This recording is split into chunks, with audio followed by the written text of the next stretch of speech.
Good evening. I'm Althea Kitchens, president of the Bronx Alumni chapter of Delta Sigma Theta Sorority Incorporated. On behalf of the chapter, I thank you for joining us tonight as we host I Voted, Now What? Delta Sigma Theta Sorority Incorporated is a private, not-for-profit, nonpartisan organization whose mission is to provide assistance and support through established programs in local communities throughout the world. The major programs of the sorority are based upon the organization's 5-point programmatic thrust, and one of those thrusts is political awareness and involvement, which you will see tonight.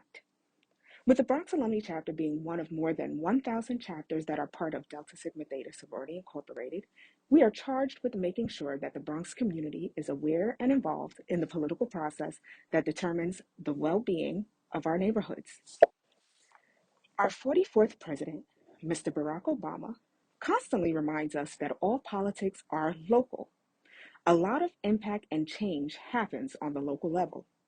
So it is important that now elections are over, we are working together with our newly elected officials to make sure that the Bronx is receiving the services and programs that benefit its residents. I now turn it over to our Social Action Committee as they facilitate tonight's interactive discussion alongside our special guests and panelists. Thank you for your participation. We will now be moving on to our purpose and the moderator's introduction of the panelists. Good evening, everyone. My name is Ami Thomas, and I am a member of the Bronx Alumni chapter of Delta Sigma Theta Sorority Incorporated. Tonight, I'm going to go over the purpose of I Voted, Now What? The purpose of this forum is to educate the members of our community about the roles and responsibilities of our local elected officials and how you can use your power as a constituent to advocate for yourself or others. It can often be difficult to know who to contact when one is facing an issue related to quality of living in the Bronx. The mission of social action in Delta Sigma Theta sorority is to promote leadership, advocacy, and empowerment to affect social change and public policy. It is for these reasons that we have created a forum to provide Bronxites with knowledge on how the local system of government works and the ways in which they can fix issues or obtain needed services. By the end of this forum, it is our hope that you have learned 1, the difference between local elected officials and their roles in our community, and 2, how you can use your power to advocate for yourself or your community. This event is divided into 3 sections. Part 1, education. Part 2, problem solving, and Part 3, a call to action. I will now turn it over to Joy Knight, who will introduce this evening's panelists. Thank you. Thank you, Ms. Thomas. Again, my name is Joy Knight, and I'm a member of the Bronx Alumni chapter of Delta Sigma Theta Sorority Incorporated. Thank you for joining us for this discussion, and I'm pleased to present who is joining us for this panel this evening. Our first panelist is Jennifer Lackard. Jennifer Lackard has spent the last decade working with justice-involved populations and empowering communities to organize around social equity issues, particularly at the intersection of public health and public safety. Hyper-focused on amplifying the voice and participation of the justice involved in Black and Brown communities, Lackard is known for her person-centered approach in building equitable and just campaigns around prison reentry, behavioral health, civic engagement, and overall health and wellness. Currently, Jennifer Lackard is the Deputy Commissioner for the Mount Vernon Police Department, the first female civilian sworn in to oversee police reform, officer and community wellness, and the diversionary efforts for the city's most vulnerable populations. Lackard completed her undergraduate studies at the University of Michigan and graduate studies at Cornell University. She is currently a delegate for the 12th Judicial District in the Bronx and is a former member of Bronx Community Board 9, where she served on the Public Safety Committee for 2 consecutive terms. Lackard is also a member of the Social Action Committee of the Bronx Alumni chapter of Delta Sigma Theta Sorority Incorporated. Let us again welcome Jennifer Lackard. Our next panelist is Juanita O. Lewis, and she is currently the Executive Director for Community Voices Heard. Community Voices Heard is a member-led, multiracial organization, principally women of color and low-income families in New York State, that builds power to secure social, economic, and racial justice for all. Juanita develops community members into leaders that work on strategic issue-based campaigns that bring the issues of low-income people to the forefront. Juanita Lewis brings 17 years of community and electoral organizing experience. She was born and raised in St. Paul, Minnesota. She graduated from the University of Minnesota Twin Cities with a BA in History and Political Science, and with her Master of Advocacy and Political Leadership degree from the University of Minnesota Duluth. Juanita began her work as a community organizer with the Minnesota chapter of ACORN. Since 2004, she has worked on numerous electoral campaigns at the city, state, and federal level in different staffing capacities. Juanita is also a national trainer with Vote, Run, Lead, a nonpartisan organization that trains women to run for office from across the country. She has trained hundreds of women to run for local, state, and federal office. Juanita is also an adjunct professor of public service at NYU's Robert F. Wagner Graduate School of Public Service. We welcome Juanita Lewis this evening. And our last panelist is Michael Alexander Blake.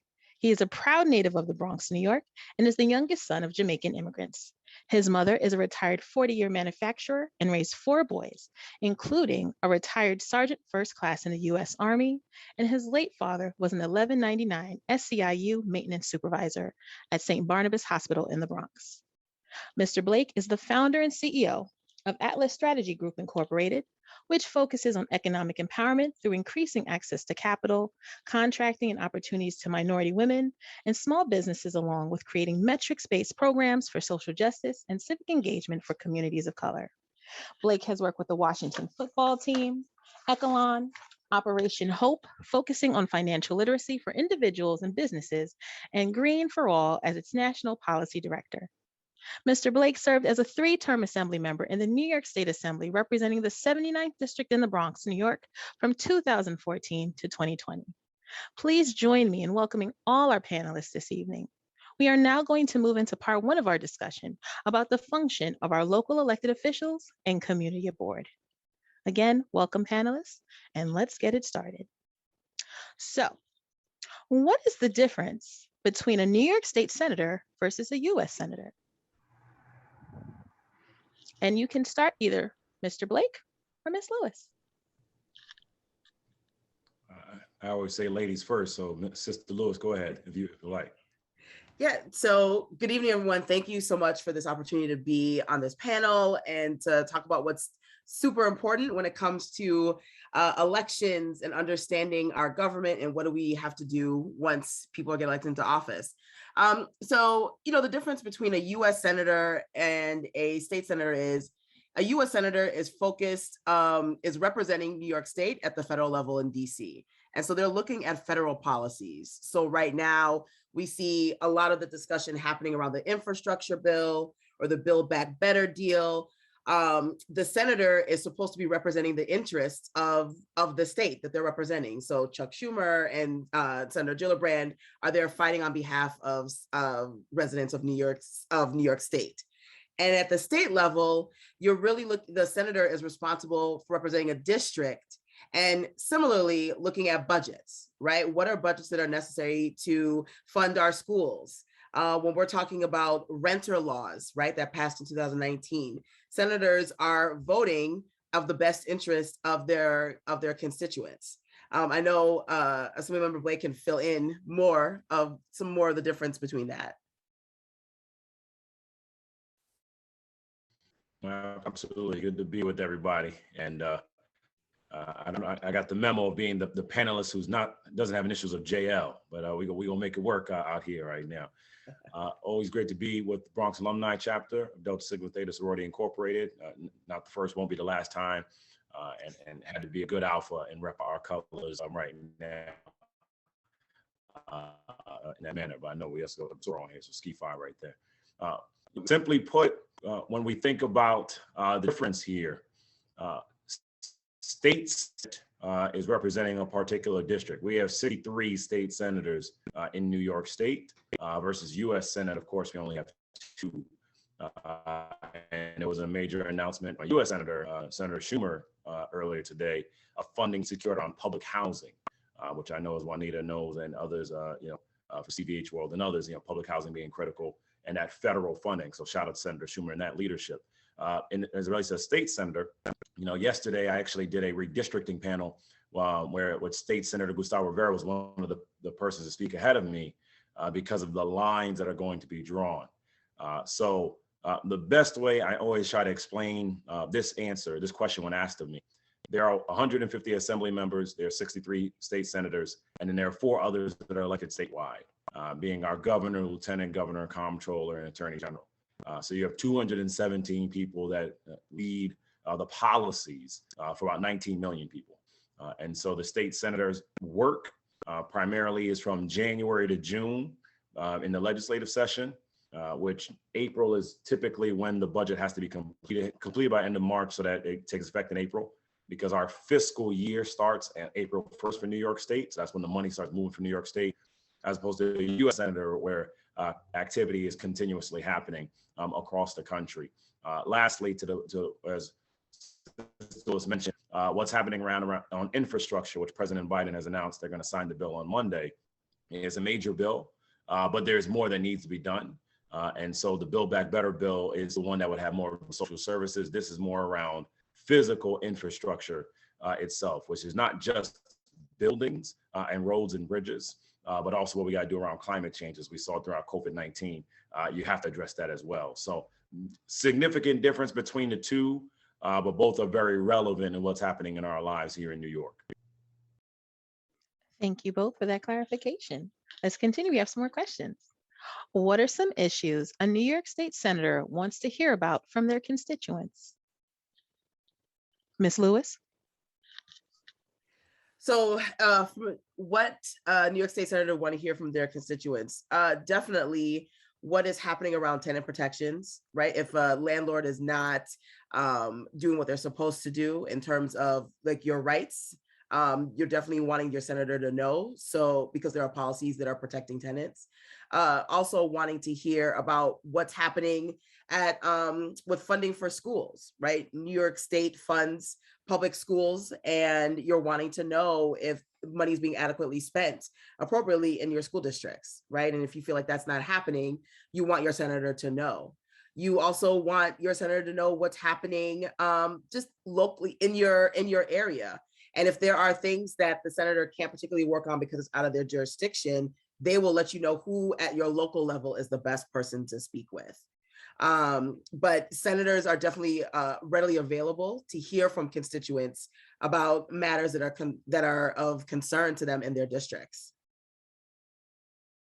Want to add on anything, Mr. Blake? Absolutely. I mean, I think when you look at criminal justice, for example, what we did in the legislature in large part, especially here in the Bronx, when you have State Senator Jamal Bailey, who's the chair of the Codes Committee, which for context, the Codes Committee in the Senate is the entity that moves forward on most criminal justice matters. That's most of the statutes that have to change when it comes to criminal justice. That's something they're always looking to hear about. I think every issue a state senator and a state assembly member is looking to hear about, but in particular, what we're looking at right now, of course, tenant protections, as Juanita mentioned, especially as we know the eviction protection and the time that expansion that happened from there, that extension happened from there. But also, I think a big piece for all of us to be mindful of is around healthcare. And again, we have an opportunity because we have Senator Rivera, going back to him again, who chairs the Health Committee.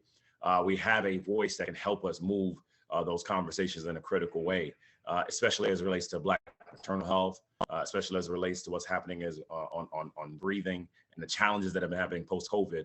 So those issues are all front and center right now. But I would say this, for the Senate and for the Assembly, it is important to begin reaching out to your senators and assembly members now, because when we get to the beginning of January, the sequence of time will move very quickly, because the governor will roll out the state of the state, and then immediately a budget will be released. They'll have a 15-day budget and then a 30-day budget. And so engaging with your state senators now around issues you care about is absolutely essential because of how quickly that time is going to come. Thank you for that nugget of advice, Mr. Blake. And our last question in this section is, what is the most important function of a New York State Senator?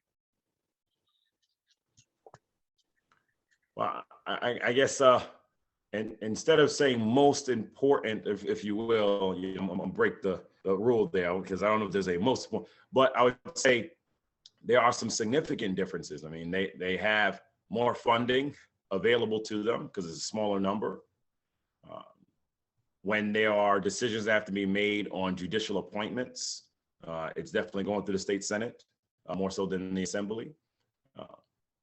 And, you know, equally, when we look at the challenges of the politics, the Assembly, it's hard to see that the Assembly is going to go back to a Republican ever, just because of the sheer majority, super majority that exists in the Assembly. The state Senate just not only got back the majority, now the super majority, but as we saw this past Tuesday, very quickly here in New York. So I would say an important piece right now is being in the majority in the state Senate, because it gives us the opportunity to move on things.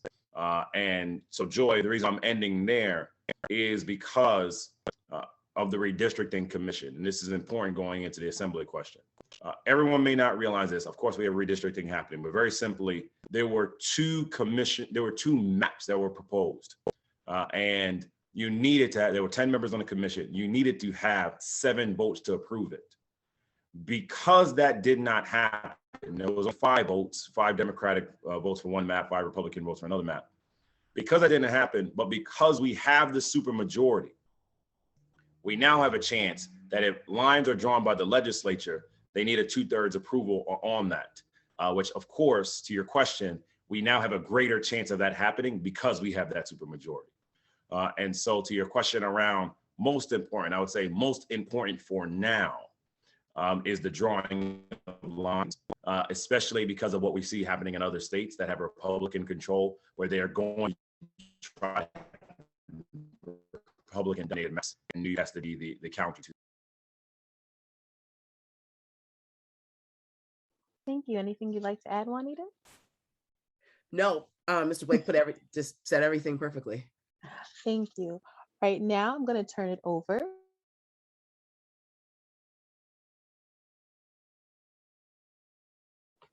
to the New York State Assembly responsibilities. Ms. Thomas, are you ready?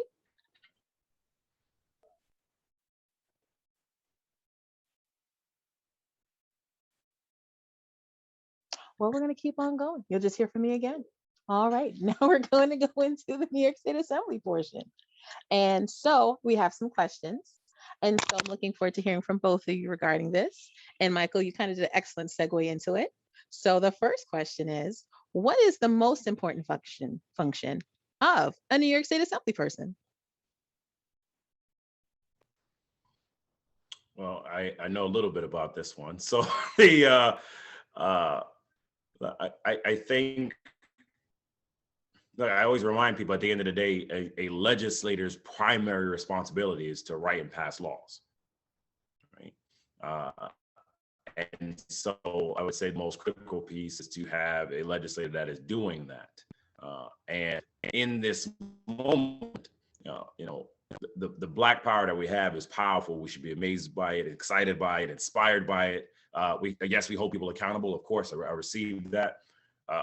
But Sister Knight, to your question, you know, we have a Bronx speaker, and I would say the most important moment right now of our assembly is that we have an opportunity to have the Bronx get the attention and focus that we have never had before. And so earlier today, I had a My Brother's Keeper Summit at Monroe College, for example. We had about 200 young men from about 15 different schools. Why is that relevant to your question? Because several years ago, you know, I led the effort of creating the My Brother's Keeper program for New York State, which was helped by, championed by Speaker Carl Hastie.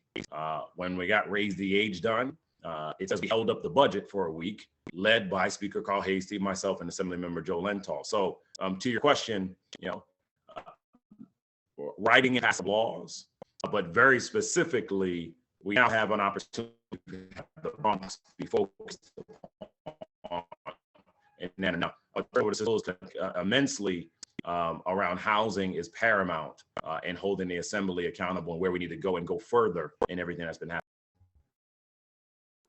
Thank you, Juanita. I mean, there isn't any much more to add. I know a lot of the work that we do with lobbying legislators, definitely at the assembly level, like Mr. Blake was saying, was definitely pushing around some of the housing piece, right? And making sure that we have assembly members that are clear about the needs of those that are either living in public housing or that are renters or that are wanting to see new pathways to employment, right? So really working with them to make sure that this happens and having them hear all the needs of their constituents that are impacted by this. But he said it all. Awesome. So now I'm going to ask one more question before I turn it over to my colleague, Ami Thomas. So what are some issues a state assemblyman wants to hear about from their constituency? If I can, let me remix this one too. Because again, I think everything should be fair game, but I would really say to everybody tonight and being on the line, I know we're going to talk about city council in a moment, which city council got a lot jumping off right now, so we can dive into that much further.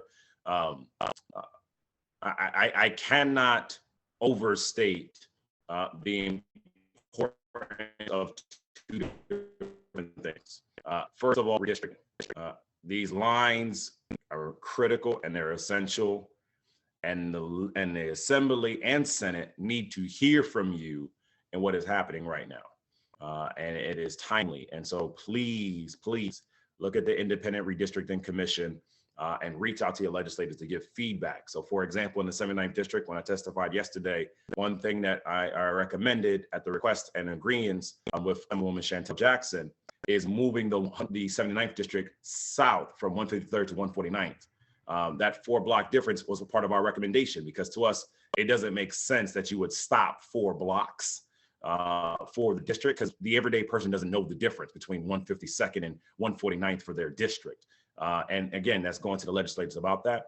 And second, and finally, in terms of going to your legislators, there is another amount of massive amounts of money coming next year through the recovery package and the rescue package as it relates from the federal government. And so going to your state assembly members and your senators now through the end of March, when the budget is being worked on, and saying, these are the things we need to see happen. I've said this in a lot of different ways. From a funding perspective, hear me on the point I'm about to make. This is a reparations moment in terms of the amount of money that is coming to our communities. I'm not saying it's similar to what reparations would be in the purest sense. Just hear me from a funding perspective from a federal government, right? Child poverty was cut almost in half in the country this year. Now we got to go much further, but it does demonstrate again that when there's more money going to targeted communities, it changes things. And so for the CVHs of the world that are focused on housing, the New York Immigration Coalition of the world, which obviously on immigration, this is that moment where all this money that's coming in, you really got to hold everyone accountable going into next year, because we haven't seen this kind of money before. And the only thing I would add is that, yes, assembly members need to hear from us, and they need to hear from us often, and being very clear about what do we want them to do, right? Like, what is our agenda? What are we trying to fight for? And the recovery money is a perfect example of opportunities to fight for more resources for our communities and making sure that they're equitable. And so being able to go to an assembly member or a senator and say, we know this amount of money is coming to New York State, and we know this much is coming to our community. This is how we want it spent. And I feel that assembly members don't always get that, particularly from our communities. They might get that from other communities, but they don't hear from us. And so being able to really be clear about what we want to see happen in our neighborhoods and present that to those elected officials is key. Thank you both for that. I'll be sure to amplify my voice in my community. Me too. So now I'm going to turn it over to my wonderful colleague, Ami Thomas, who's going to ask you both some questions about the City Council. Thank you, Joy Knight, for that. Unfortunately, I have allergies in November, so you came right in on time. But I'm fine now. So my first question goes to Mr. Blake and Ms. Lackard, and of course, if you want to, Ms. Lewis. What does a city council member do? Yeah, so the few different pieces. One, New York City Council. in which we're excited about. We have a woman majority city council coming in next year, which is very powerful, and it's about time. And a lot of historic elements have happened with it, from 5 Asian American members to 2 Black LGBT women represented as council members. Like we have the ability to do some transformative things in that manner. Overwhelmingly, a large part of what happens in the city council is tied to land use, in which you saw that playing out this week around the Blood Center in Manhattan, right? And the battles that were happening around that, and of course how it gets tied to development. And so more times than not, I always say, if you want to separate the two in terms of city council and the legislature, if you have a real estate land matter, more times than not, it's the city council that's the ones that are determining that. If you're trying to figure out who pays for it, more times than not, it came from the state. If you're trying to think through laws that are being changed, statutes, that's coming from the state. When we're talking about modifications that are city specific, of course, then that would come for the city council in that manner, accordingly. So for example, Mayor-elect Adams has mentioned that it appears he will reverse what was announced by Mayor de Blasio around gifted and talented, and what happens with those schools. That will be a city council and mayor at that time, Adams issue. Rikers Island is a perfect example. What happens with Rikers in terms of the closing of Rikers and the building of borough-based jails is a city council matter, which will have support from other places. Now, I will say on the record, and this will be my last thing, we'll turn over to, of course, our deputy, the Honorable Jen Lackard, is I would say Rikers is one of those moments and issues that I would encourage everyone to hold your city council members immensely accountable, especially here in the Bronx. In the other boroughs, the 4 base borough jails, there's 4 total. For 3 of them, the proposal was to put the borough-based jails behind the courthouses, which is the right thing to do from a criminal justice standpoint. The current proposal for the Bronx was to put it in Mott Haven by the tow pound. And quite frankly, that's wrong. Criminal justice, it should be behind the courthouse. And I believe that there was political fear in doing the right thing. Why is that relevant to your question, Sister Thomas? Because Mayor-elect Adams has said he is open to the conversations that have to happen around the borough-based jail. And why do I think that's equally relevant for everyone here? You're going to see the communities that have the jails when they get built. Not only is it better from a criminal justice standpoint, but point blank, real talk, the economic impact that's going to happen to those communities will be transformative, right? So don't let the fear tactics and the noise that people try to say of, well, people are going to be running out from this jail. That's not happening. People are not breaking out of these jails in that manner. But if we're serious about doing the right thing around criminal justice, that's an element with the city council is relevant because, again, that's a land use matter and why that would go through the council as opposed to the state legislature. So I'm going to chime in and say, of course, when Michael Blake talks about Rikers, that's close to my heart. I remember kind of when that whole project had played out with closing Rikers and the political pressure that was put on de Blasio with closing Rikers, getting the census down, and then creating the borough-based jail system. So I can definitely talk about that as well, the importance of that. But to speak to the city council piece, there are 51 city councils. And as we talked about kind of federal and state, the city council is New York City's legislative body. That is sort of how New York City's laws are created. And yes, the goal is to introduce and vote on legislation. ULURP is a very big part of city council. And we talked about that in terms of land use and review. So when you hear ULURP, ULURP stands for Uniform Land Use Review. And that is a very big process. There are billions of dollars that are funneled into that. There's a lot of lobbying going around ULURP procedures. Organizations pay a lot of money to get through ULURP.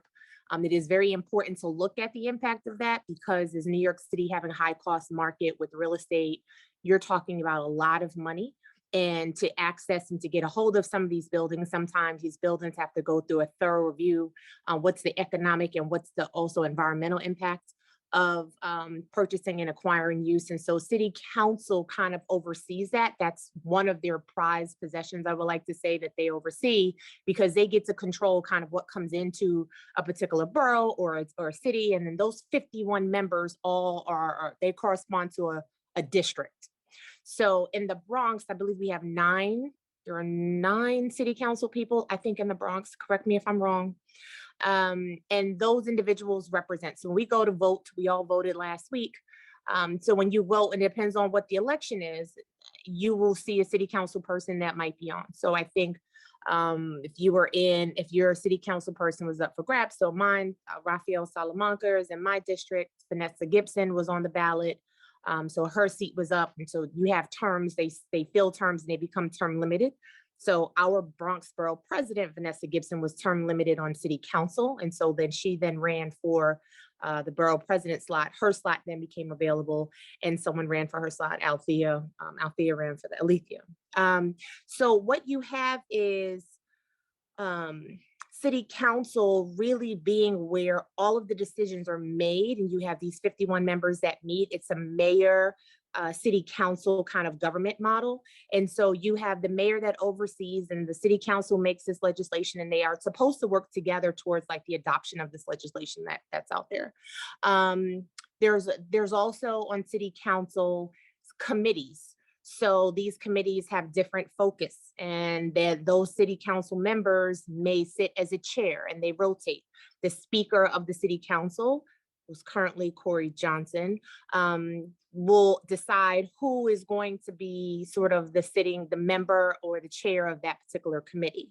But those city council members vote on things kind of broadly throughout the city. They focus and prioritize issues that are in their district, and then they sit on a committee, and those committees is where they go in. So there could be a public safety chair, there's an education chair, and they kind of do the deep dive on these issues over all of the New York City departments, and the city council members sort of have some purview over how things happen, and those departments are obligated to confer with their city council chairs about things that they're trying to do to sort of get that legislation kind of pass through depending on what's happening. So I think that's kind of like the gist of it.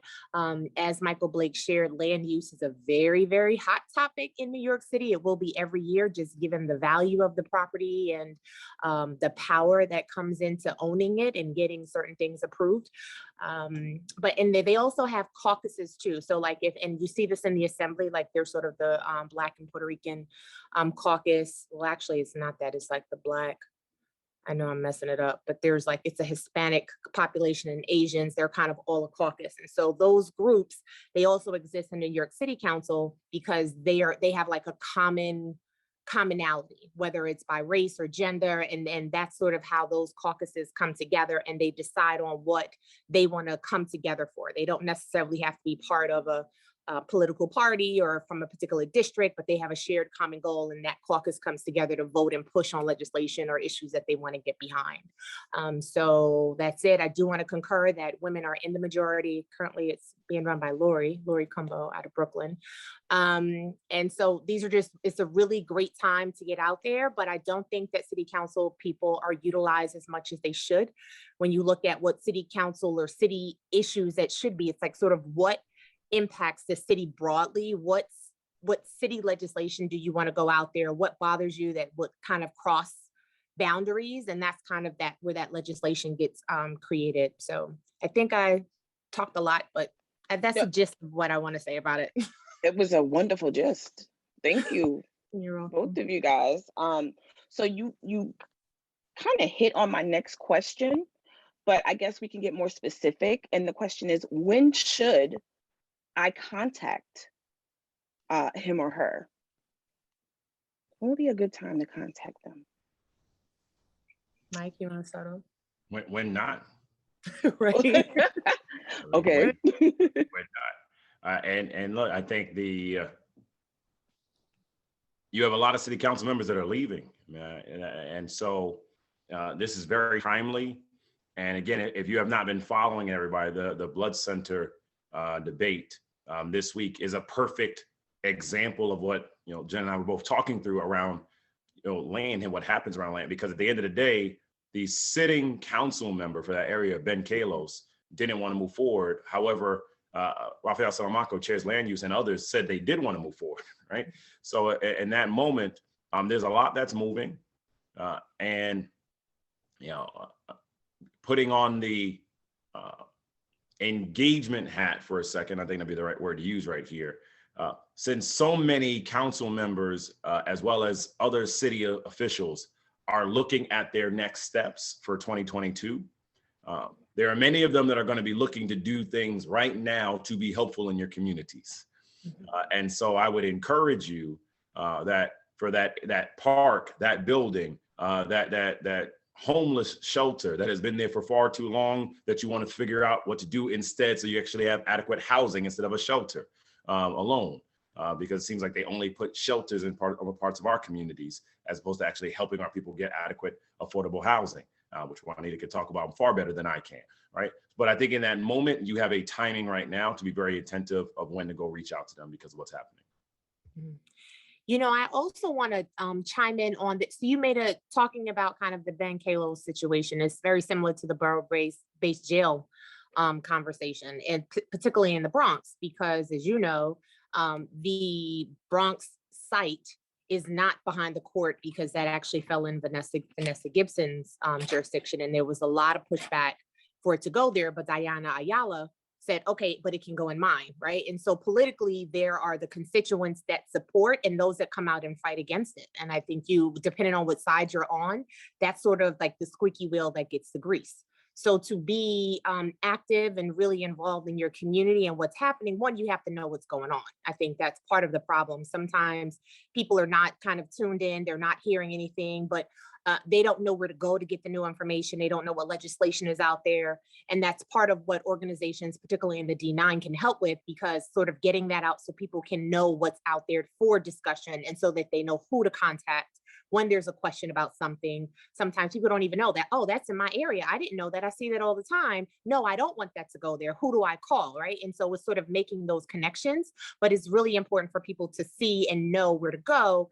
I think sometimes you could literally call your city council people and really, they have, people who work constituent services. And if you call the wrong number, they most likely would say, oh, no, that's not us, but that's this person. That's your assemblyman, but we can help. We'll make the connection.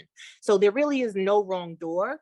And if they do that, then you still hold them accountable for giving you no help. But, that's what they're there for, is to help you. So I think you can call for any issue. And then, if they're not able there, then press upon them to get you the help that you need, or send you in the right direction.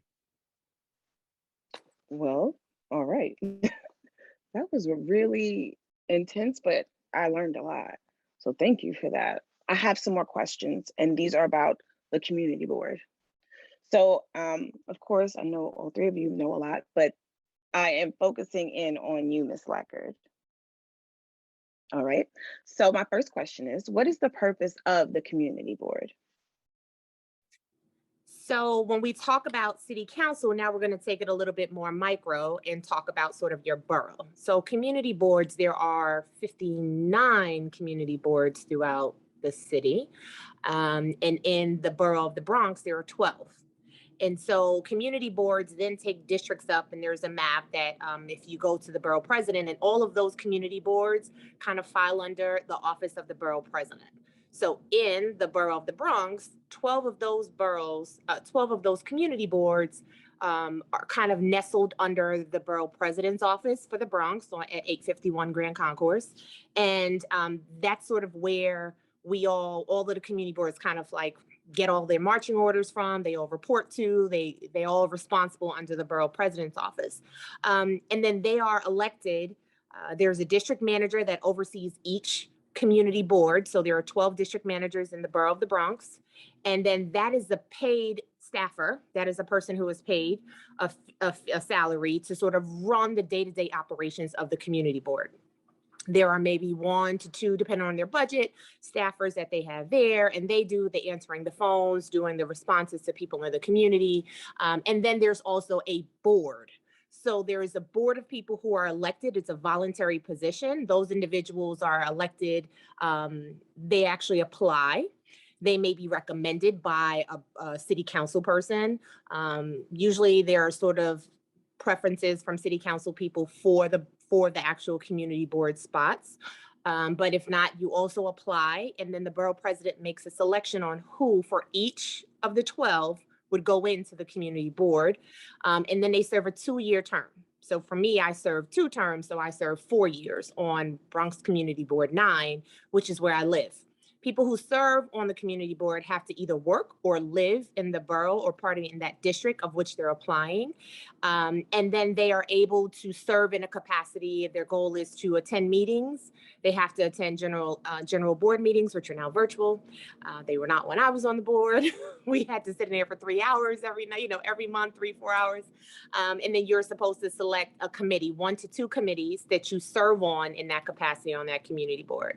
Community board members oversee things more smaller compared to your district. So again, bringing it down micro. So you're not even looking at sort of things that are happening throughout the Bronx. You're looking at, if in Community Board 9, we are Park Justice, Soundview, Castle Hill, that Throgs, not even Throgs Neck, just kind of the bottom part of that. That's our CB9 district. And so we would look at park issues, also land use that does come through us, zoning, really more zoning is a really big issue. We saw that a lot. Development, liquor licenses, things that come in that are really pertaining to that small area is what community boards vote on. And that board is the one that votes on those issues. And then the district manager is the one that kind of carries out the day-to-day operation of that community board. Whew. I'm writing a lot here. I should have had a nice little chart. I got it. Wonderful things. So you literally went into my next question, which are what are some issues that the community board can assist with? And I know you already said park issues, zoning, ULUP, liquor licensing. Yeah, I mean, you can deal with noise issues, nuisance issues. You're mad because, I'm a community partner for NYPD, even though I work for law enforcement in Westchester County, but in that capacity, our local precinct, our actual CO, the commanding officer, as well as the different supervisors would attend the community board meeting. So that's a great opportunity for people to go and express their concerns about things that are happening in their area. Oh, there's too much noise. Oh, they're always blasting music at the park. On Saturday nights, they're drag racing up and down our streets. They tend to attend the committee meetings. So for public safety, we would always have our law enforcement members there, and community is able to engage directly with people who can help them. Elected officials, their offices also come to those community board meetings, the general board meetings, and they give 2-minute updates on what's happening from their office. And so the type of issues that you can, so for me, for example, so my youngest son is disabled. And before I got on Community Board 9, they were redesigning the Soundview Park.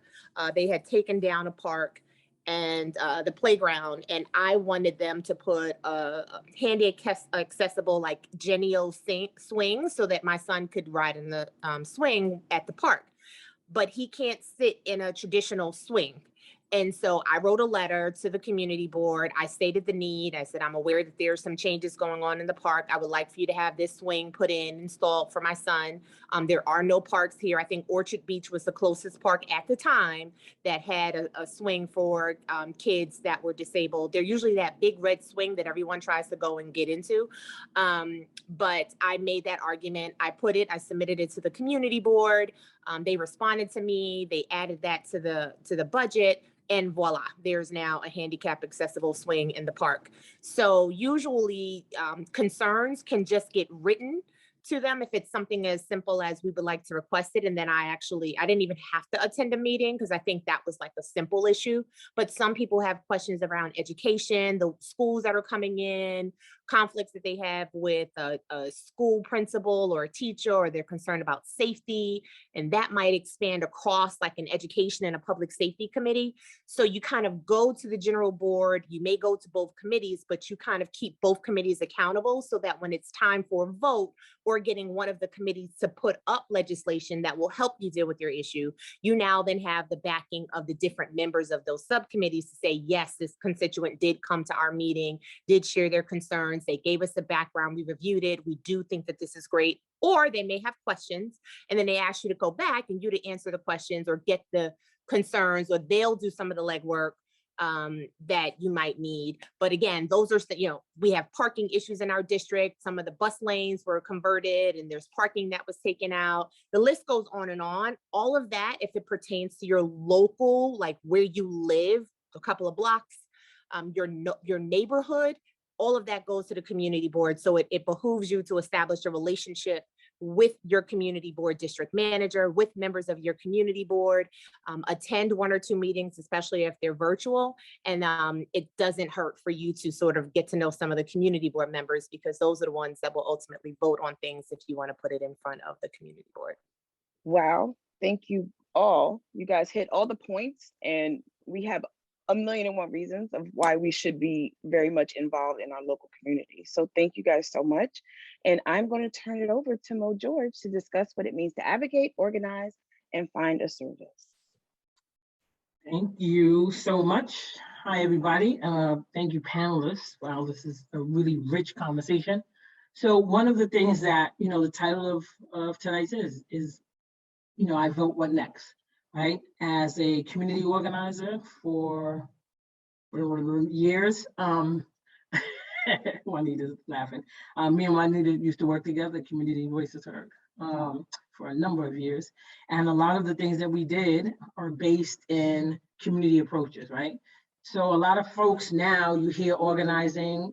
If you hear it recently, it's probably attached to Obama because they said he was an organizer. And, so folks were like, well, what does that mean? And what does that do? And, are we fixing closets? But there's a difference, right? So there's a difference between service, advocacy, and organizing. And we'll tell you short, and then we'll have an exercise right after to put it in practice. So first, service, right? Service is just that. It is offered a service. It is helping. It is, its outcomes are immediate and short term. Like you go to the doctor, you get medicine. That's it. That's the service, right? Advocacy is, most of the time you see folks and they are talking on behalf of us. And it's really somebody that has gotten picked to speak on behalf of people. So you're saying, hey, I'm the person I'm going to talk about or address. Like if we're talking about Rikers, I'm the person, I live next to Rikers, I don't want it there. I live next to one of the borough-based jails or one of the shelters, I don't want it there. And I'm speaking on behalf of people, so I'm actually doing it for them. And then the last part is what we actually do. And as we talk to Juanita later, we'll get into more of it, is actually organizing. And organizing is when people collectively come together around a common issue and decide collectively what to do to actually get it met. So when we were at CVH, if we met with Assemblymember Blake around something around public housing, I did tons of work around public housing, it was to ask his support around something that we were doing on public housing, right? So now we know that the infrastructure bill that's coming up, there's a large amount of money that's going to go into public housing. Not nearly enough, let's just put that out there. But a lot of that acts was based on folks who collectively came together all across the country for public housing to say to the legislators on the federal side, listen, public housing deserves to be saved, and we want folks to be able to reinvest in it. We want it to last, and this is what we have you to do. And they did just what the panelists were talking about tonight. Whether it was going to the community board to expand the playgrounds or get playgrounds developed, or whether it was going to the city council to get legislation around different policies for what was happening with NYCHA, or going to the state and federal level around lead and other things that directly affected residents in public housing. So that's the core of organizing. It's really about bringing people together. No one person, you may have one spokesperson, but that spokesperson is just that. They speak on behalf of the groups. Where the advocacy side is that person speaking on behalf of everybody, and not, most of the time it's not really collective. And sometimes they're speaking on behalf of people. Most of the time they're doing it for people. So as organizers, what me and Juanita would tell you is that they ask us what we do, and we say we teach people to fish, right? And what does that mean? So I can fish for you, and if I fish for you, then that means you haven't eaten since 12 o'clock, because I haven't eaten since 12. So you eat when I eat. So I may eat later, I may not. If I actually teach you to fish, you're going to eat on your own. So that's really what community organizers do. So the scenarios that are going to come up, when you hear the scenarios, we want you to think of whether they can be addressed using a service, right? Member service, really immediate, done, doctor, painkillers, we out of there.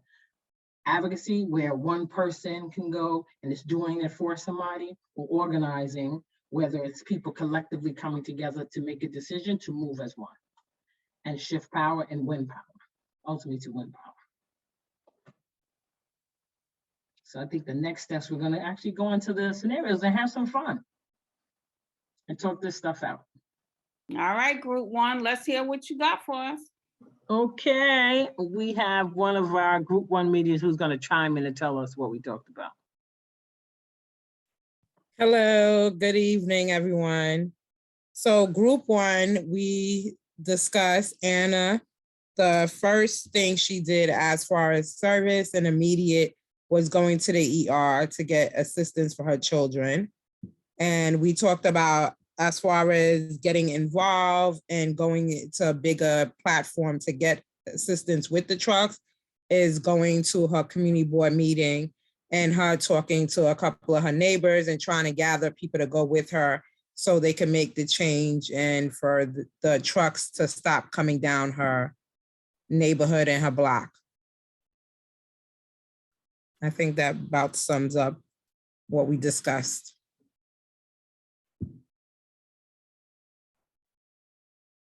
Yep.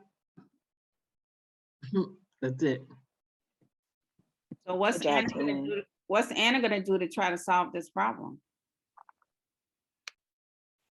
Oh, she went to the community board meeting. Well, she gathered neighbors. She started having conversations with neighbors, knocking on doors to invite them to go to the community board and to find out if they're having the same concerns that she's having. And she found a couple of people that did, and that feels the same way she did. And she went to her community board meeting and they all discussed the concerns they had with the garbage trucks coming down, or the garbage plants and the garbage trucks. Yep. We also talked about doing petitions. We talked about Yes. the assembly person going up to the mayor, since the DO sanitation is under the mayor, and talking to the mayor about permanently changing the route. Anything I missed? I think that's it. Very Thanks, good. group one. Y'all were great. Group two? Sorry, I'm muted. Okay, so I'm going to be the spokesperson for group two. So some of the issues that we identified that Miguel was having a problem with, or some of the issues within here, were vandalism, disturbing the peace with the noise complaints, bias, and a public safety issue. So all of that was included within this scenario. So one of the first things that Miguel could do, we said, was go to the community board, because the community board would handle the piece with the noise complaint, maybe with the vandalism, and also with the public safety issue, because since they work in tandem with the precincts. They also said that Miguel should file a complaint with the police regarding the public safety aspect of this, just to make sure that, you know, the police are aware of the issues that are going on. They also mentioned that it might be worth them mentioning to the city council person, so that they have an awareness of what's going on, especially again, because there's a large public safety issue since Miguel was hurt and beat up coming home from the bar. So another thing that we discussed was maybe having some sort of like community discussions and talks about since it was the bias with homosexuals and also the racism bias. So that maybe it would be a good idea to have some sort of community talk surrounding that, and also involving the schools in these talks so that they can also have some learning there. In terms of the service piece, we did discuss them the business reaching out to organizations that assist with cleaning up some of the vandalism. And then one of last point that came up was going to the news and making the news aware of the issues that were going on so that there can be a broader discussion and an education piece about, the bias and hate crimes and the safety issues. So that's what we discussed in group 2. That was very thorough. Good job, group 2. All right, group 3. Hello, I'm representing group 3. So for Alumnae, we not immigrants immigrants may not know that these are this is a violation of New York City domestic labor laws. So one of the things that she can do is, depending on how savvy she is, we discussed about searching the internet about the different labor laws, and they have information there. We discussed going to a city council person to discuss, the limit, what's happening with her and her employees. We discussed about her organizing or trying to be organized with the rest of her employees, because a group is better than one person, but there might be issues dealing with organization because of their immigration status. We talked about, in order to provide benefits, seeking public assistance, and also issues organizing. And they may feel like, there may be some retaliation because they're immigrants, so they may fear being deported, and they may fear losing their jobs. So what we narrowed down that Alumnae can do is that she should, one, seek some sort of help, either legal representation, going to the city council, or even organizing as far as their benefits, trying to get on public assistance, and searching and basically finding out more information on how best they can resolve their situation. I don't know if I covered everything, but. You did. Now we're turning it over to Monique George, who's gonna have a discussion now with, you ready, Mo? Yes. All right. Yeah. Let's get it. So I'm going to have a discussion with one of my favorite people, Juanita Lewis. Me and Juanita have worked together for 10 years, 12 years, 10 or 12. It was a long time. Both at Community Voices Heard, which she is now the executive director of. Hey. So Juanita, we talked a lot tonight about like what I voted, now what, right? And then we just talked about like different community approaches around service, advocacy, and organizing. And I think we hear the advocacy and organizing word a lot, right? So based on your work and the work that CVH does, what's the difference? So, I mean, you said it, right? So advocacy is where someone is speaking on behalf of a group of people and not actually asking them, what do they want to see changed about a particular problem, right? And then coming together to have to build collective power to make some real change. And then organizing is listening to those who are directly impacted and bringing them together collectively to take action, and really dissecting, what's this big problem that we see and how do we make it into something that we can do something about, and then cutting it down even more to who's got power over what we want, what do we want, and by when do we want it. and then being able to put together a plan to get those things. And organizing focuses on that piece. And then it layers in, how are you training people to be able to talk about these issues? How are you training people to be able to take direct action, right? Like do these mobilizations that we see in the street, or to have conversations with elected officials about what's important to them and why they should, push on a particular piece of policy.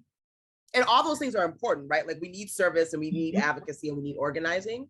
So I wouldn't say one is better than the other, but they're all needed in order to address problems that we see happening in our communities.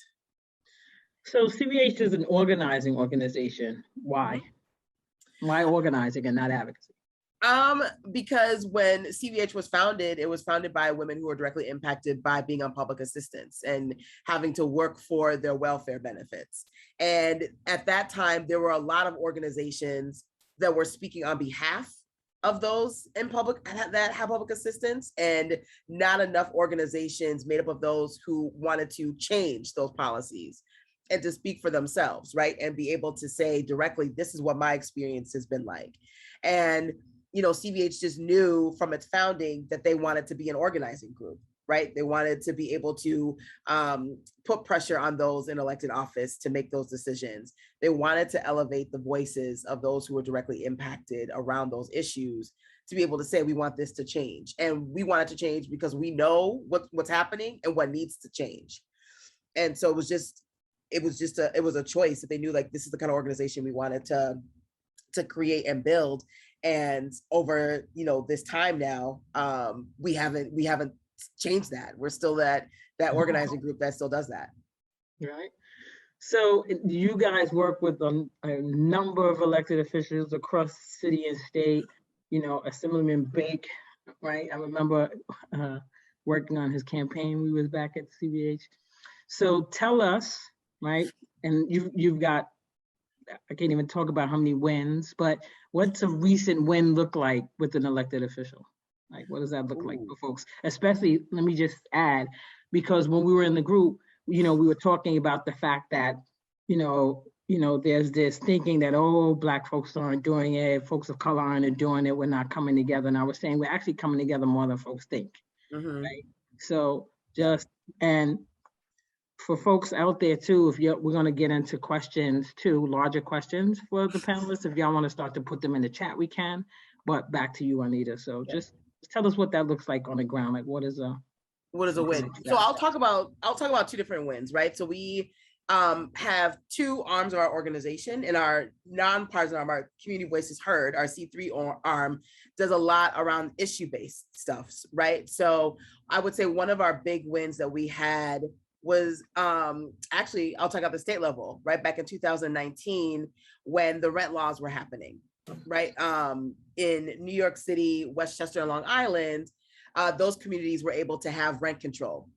In other parts of the state where we have members and chapters, tenants weren't protected. And it was tenants from across those other places, part of the state, and coming together with those in New York City and Westchester, Long Island, saying we want to see a different change in the way our tenants are protected, and that we need to expand those protections.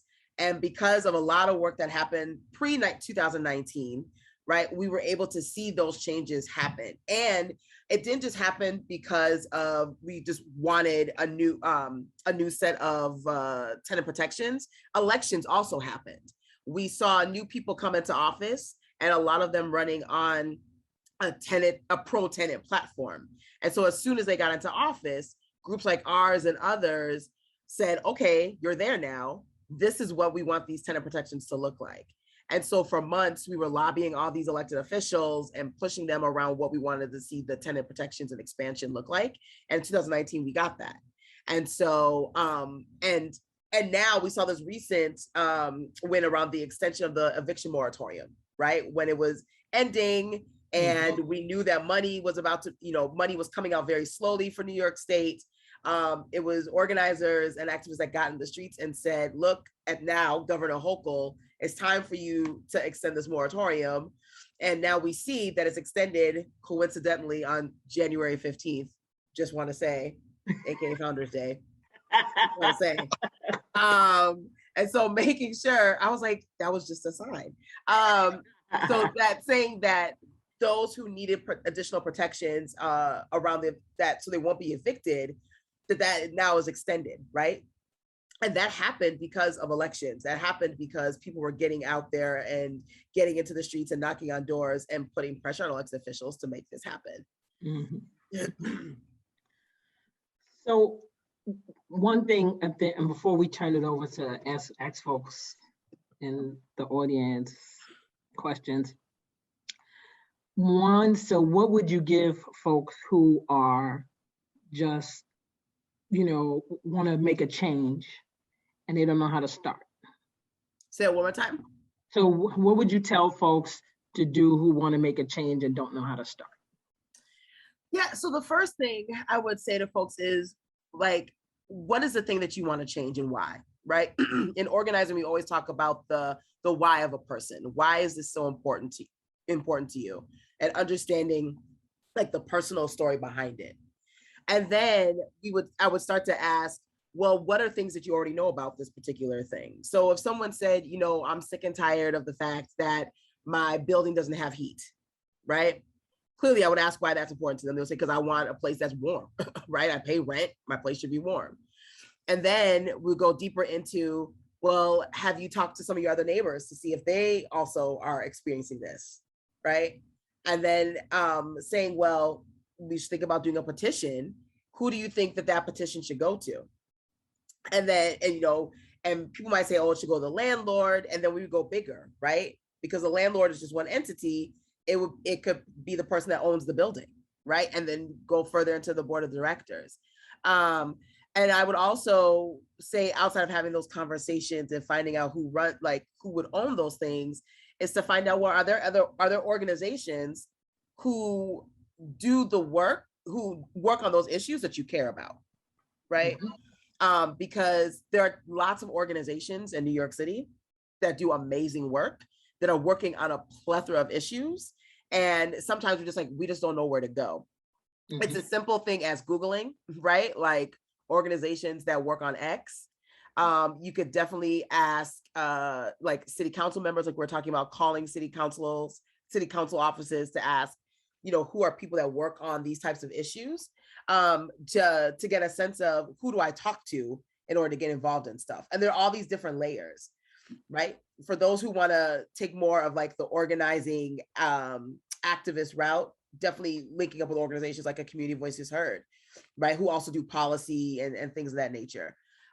If you want to find out ways of doing stuff with legal services, there's a way of doing legal aid. There's also a way. So it's just finding out like who are the groups that do that kind of work, and do they have meetings that you can go to? Do they have newsletters you can subscribe to?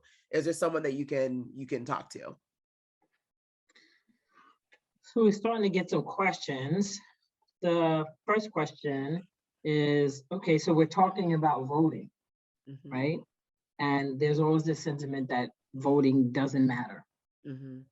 Why does it? I mean, we just saw in these most recent elections in New York City, right? Turnout was less than 30%, I believe. And this was the first time in a long time that you had a contested mayoral race, multiple city council races, and the first time that we had ranked choice voting, where literally every vote did matter. And that determined which candidate will move on to the next round to represent a particular area. And we've just seen over the past few years that elections are won or lost by like a sliver of votes. And especially in local elections, where if we're talking about issues that are like day-to-day issues that people care about, whether it's housing, jobs, public safety, what have you, those are the offices that people get elected to, and we need to be voting in. And if we're not coming out in droves to vote, to say like, this is important to us, and then holding them accountable, then you're just going to see a cycle of people not paying attention to our issues. Oh, and I also add, we've also seen that what we see now with the fight around voting rights, our vote does matter, which is why they're being, challenged and restricted. So there's definitely power in our vote. Mm-hmm. And so let me see. Another question is, so now we voted, right? We've got these folks in, and now what? What should we do? So the next thing is finding out, well, once they're all sworn in, right? So January 1, they're all going to be in and they're going to be figuring out their offices and what have you. It would be to find out when are they holding, like, not necessarily office hours, but when are they going to be doing things for community members to speak to them. So setting up meetings with them would be key. Linking up with organizations, like I said before, that work on particular issues of interest that you care about, that would be talking to these elected officials. Because what doesn't happen enough is talking to those once they get elected. We complain that we only see elected officials when it's around election time, when the reality is we don't have to wait until election to see them. They are in office. We have every right to set up meetings with them. We have every right to send petitions, emails, calls, what have you, so they know what issues are important to us. So they know, oh, this block of people, they're really paying attention, right? And so when it does come election time, you're going to hear from them more. But it's not going to be a new relationship because you would have been talking to them, you would have been developing something with them, and you would have been holding their feet to the fire around things that they said they were going to do. And if they're not doing it, then you're working with groups like a CVH or whatever to really turn up the heat on them to do what they're supposed to do. If I can. Yes, please. I know a little bit about this here. I think I was coming to you next. Oh, okay. Well, go for it. No, we got you. You got you. We got you. Good time. I think everybody, all electeds, should be held accountable. Period. Right. I mean, at the end of the day, you give us the opportunity to represent you. So there should be. I never understood why electeds would have almost a discomfort when someone asks them a question. Well, hell yes, someone should ask you a question. You work for the people. That's just kind of how this works. I would also say, in this moment, this year, next year, and in 2023, because next year, of course, you have all these different elections that will be on the same day from the primary. And in 2023, it's important because of redistricting, the city municipal races in particular are going to have to run again in 2023. Usually it's a 4-year term, it'll be a 2-year term because of redistricting. Someone should really explain to you, what did they do when they had power? So if someone was a chair of committee, what did you do? I don't think someone should just automatically get credit because you were a vote on a bill. Did you lead is the real question, right? Anyone can vote when you're in a majority on a bill. Explain to me how you actually led. And equally, right, I do think, the moment is very clear. How did you change the economic conditions for Black and brown people?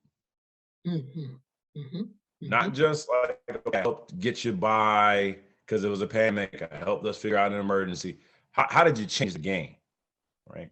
And I believe if an elected cannot answer that question in this moment, especially, then I don't think that person should be an elected official. Yeah, I agree. So this, I think, our final question, and it's for both of you, Assemblyman Blake and Juanita. So this year, we talked briefly about the turnover. I think Jennifer, she's still on, talked about the large turnover in the council, right? 31 seats and it being led. And we talked about it being women-led in the whole nine, and there were tons of folks who were new, right? Who had never even thought about running for elected office. So what would all of the panelists, you two, including you, Jennifer, what would be some of your recommendations to those folks who are thinking about it as we go forward, right? Especially seeing that now we will have this large women majority, and we've had the first time ever for like Muslim and Asian American, things like that. And then there are people who are on the come up. I know that CBH does tremendous work with following Black women, which you can talk about briefly, Juanita. And I'm just want to know, like, what would you say to folks? Because I think, you know, seeing this new crop of city council members also ignites things in people like, oh, wow, I could probably do that. So some advice from all of you. And whoever wants to go first.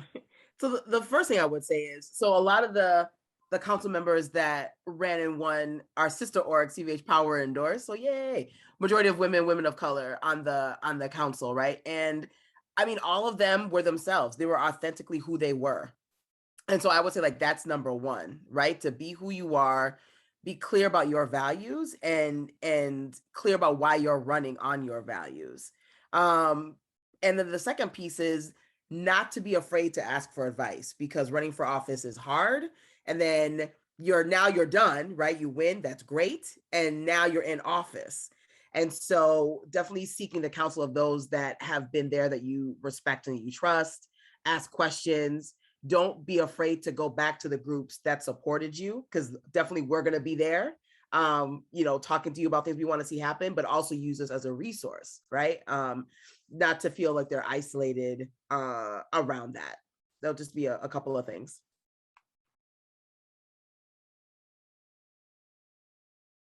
Anybody else want to chime in? Because there was a final question that popped up too. Well, I'll wait for I'll combine my answer into that final. Anything you want to add, Jennifer? You want to wait too? Yeah, I'll wait too. Okay. All right. So the final question is, it says that we always feel like some issues are ignored because it is not cost effective. Example, we address affordable housing, but you build housing not reflecting the income of the community. We're also creating community housing congestion and now have plumbing issue, parking, traffic, et cetera, et cetera. So who's addressing that, and how could voting do that? And that's to actually all of you. So I can chime in on that and say that you could actually go to all of the legislative channels that we talked about and address those issues kind of in that forum. So one of the things that why ULURP is important is because they have those environmental impact statements, right? Those EISs that go out, those are done to kind of look at the impact. And in a borough like the Bronx, which is the unhealthiest county and still the unhealthiest county in New York State, out of 62 counties, the Bronx is still the unhealthiest. And I think it's because when you look at traffic patterns, congestion, where a lot of this, the housing is created along highways, the pollution that's added, asthma, you know, we have all of these challenges. And so kind of going to these different spaces to exercise or amplify your voice would be the right avenue to do that. And I think we need to really figure out kind of what our issue wants to be, right? So you could go to the city council and talk about how that's affecting it, if it affects all the city, and like legislation that you want to put in place. But you start off at the community board level because you want to sort of like run up the channel and get your buy-in and your support as you move up the channel. So getting your local district, getting your local elected officials and all those people on board will help you as you start moving up the chain of city council and state and all that stuff. So it's a chain. Assemblyman Blake, anything to add? I think that so at Monroe College, we've launched an Institute on Civic Engagement and Social Justice, in large part because of this kind of question, because a lot of times an election happens and then it just feels like it drops off. And then people are wondering, well, what happens and where are we going and what are we doing? And I do think there would be greater participation if we made it a point to make sure we kept people engaged throughout the process, right? So let me explain to you what's going on. Let me ask for your questions. Let me welcome you in on town halls. Let me invite you into the table. And, you know, I pose a rhetorical question that I pose whenever I'm talking with our students, you know, find your why. And if we pose that to people, and then they say, okay, this is the why. This is the one issue I want you to work on. It makes it easier to hold us accountable, and it makes it easier for us to focus on what we got to work on. Right? because I think a lot of times people are just presuming you will know, well, you should fix these different things. Well, break down for me what we got to do. Again, I'll give a very specific example. A lot of money's coming in for public housing. Great, excited about it. However, in the federal government still, if an individual smokes marijuana, they are not permitted to have access to public housing, right? So it's one of those things where it's such a ridiculous miss by Democrats, because we are in power, that it just makes you wonder, like, okay, what are we doing here, right? And so I think it's those moments in that space, and then lastly, and just saying thank you for the opportunity for us to be here. There is a space that I want us to all understand of how quickly the political calendar is going to move here in New York, and that as we wait on redistricting, you have to presume lines are probably going to be resolved by late January, early February, give or take. We got caucus weekend for those that go to caucus weekend in Albany, petitioning beginning. In the midst of that, you're figuring out a state budget and a new city council, and boom, you got an election that's going to be happening. And so to the moms, to Christina's question there, around early childhood, a lot of that is aligned on what's going to happen in state legislature. That's more going to be on the state legislature than the city council. And so this is when we connect with a Assemblywoman Chantel Jackson or Assemblywoman Inez Reyes, who's also a registered nurse. And I'll put my email in the chat, folks that want to talk through more on legislation. But my piece here is the next 2.5 months will lay the foundation probably for the next 2 to 4 years. And so this session was timely, but now you have to hold us accountable and say, okay, what's happening? What's going on with city council? What's going on with state legislature? What's going on politically? And within that, and I say this as an alpha, I understand a lot of times we'll say, okay, we can't be involved. We got to figure out the lines. I receive that and respect that. But as individual members and adults, everyone needs to be involved politically, because your policies don't happen if the right people don't get elected. Well, amen to that. And we're going to end on that note. I'm going to throw it back to Teresa Landlana. So my name is Teresa Landlana, and I am the chair of the Social Action Committee. And on behalf of the Bronx Alumnae chapter of Delta Sigma Theta, I'd like to thank our panelists this evening, Jen Lackard, Juanita Lewis, and Michael Blake. I also want to thank our lovely moderators for this evening, Joy Knight, Ami Thomas, and Monique George. And we also thank our technology team. Without them, none of this could be possible. Members of our illustrious sisterhood, as well as the Social Action Committee. Last but not least, I thank all of you, the viewers, for coming out to learn how to use your power to improve our communities. Please be sure to take what you've learned and share it with someone. Remember, we all have the ability to be agents of change. Instead of complaining about it, we need to do something about it. And with that said, I thank you all for coming out. We have resources that you can check and see who your New York State Senator is, if you're not sure, who your New York State Assembly person is, your New York City Council person, and what community board you live in.